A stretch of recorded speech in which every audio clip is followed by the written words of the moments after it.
Million solvation podcast के 8वें episode में आपका स्वागत है। हमने पिछले एपिसोड में देखा कि किस तरह मूसा ने इस्राएलियों के द्वारा किए गए भयानक पाप को देखकर क्रोध किया।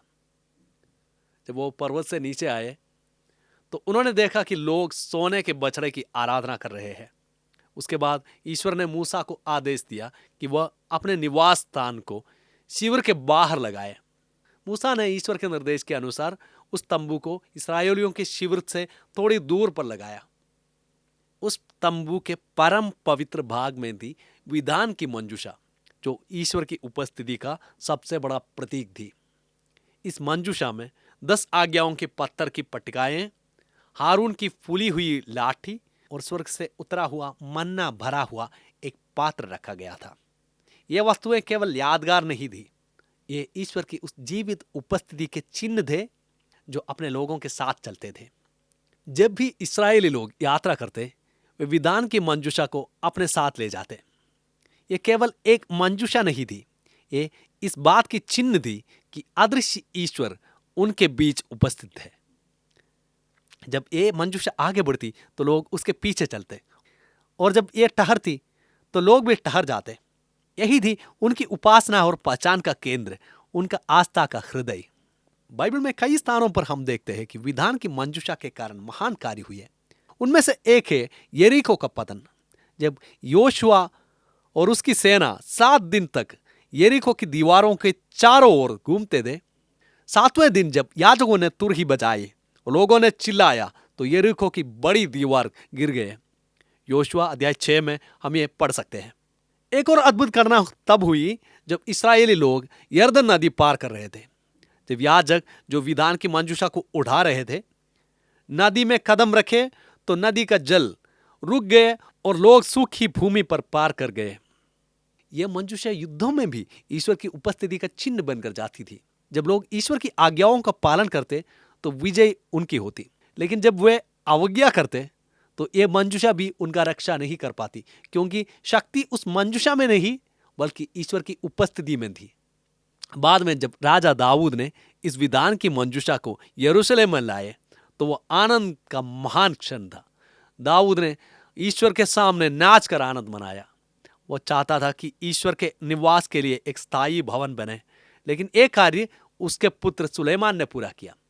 जब सुलेमान ने मंदिर को समर्पित किया तो बाइबल कहती है कि ईश्वर की महिमा बादल के रूप में पूरे मंदिर को भर गई। विधान की मंजूषा मंदिर के सबसे पवित्र स्थान, परम पवित्र स्थान में रखी गई, जहां केवल प्रधान याजक वर्ष में एक बार प्रायश्चित के दिन प्रवेश करता था। यही इस्राएलियों की उपासना का केंद्र था। ये याद दिलाते हैं कि ईश्वर स्वयं अपने लोगों के बीच में निवास करते हैं। लेकिन नबियों ने एक समय की भविष्यवाणी की जब ईश्वर की निवास मनुष्य के हाथों से बने मंदिर में नहीं बल्कि मनुष्यों के हृदय में होगा।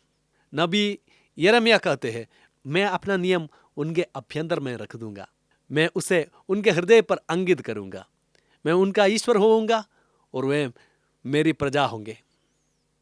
यिर्मयाह अध्याय 31 की 33। यह वादा यीशु मसीह में पूरा हुआ, जिसमें ईश्वर ने स्वयं मानव रूप में हमारे बीच में निवास किया। विधान की मंजूषा केवल एक छाया थी, उस सच्चे निवास का संकेत जो यीशु में प्रकट हुआ और आज पवित्र आत्मा के द्वारा हमारे भीतर जीवित है। कैटेकिज्म ऑफ द कैथोलिक चर्च अनुच्छेद 2567 में कहा गया है, ईश्वर कभी मनुष्य को अपने से दूर नहीं करता। प्रार्थना में ईश्वर के प्रेम की पहल हमेशा पहले आती है। हमारी प्रतिक्रिया केवल उसका उत्तर होती है। इसलिए विधान की मंजूषा हमें सिखाती है कि सच्चा उपासना किसी स्थान या वस्तु की नहीं बल्कि ईश्वर की उपस्थिति में जीने की है। जहां भी हम जाते हैं, ईश्वर की उपस्थिति हमारे साथ जाती है। अब मैं आपको आमंत्रित करता हूं कि आप इन वचनों को पढ़ें। निर्गमन यानी एक्सोडस अध्याय 25 पद संख्या 10 से 22, विधान की मंजूषा बनाने का आदेश।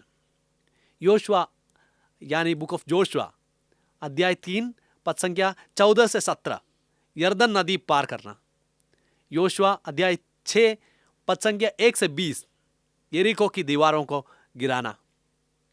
राजाओं का पहला ग्रंथ फर्स्ट किंग्स अध्याय 8 1 से 11, ईश्वर की महिमा का मंदिर में भरना।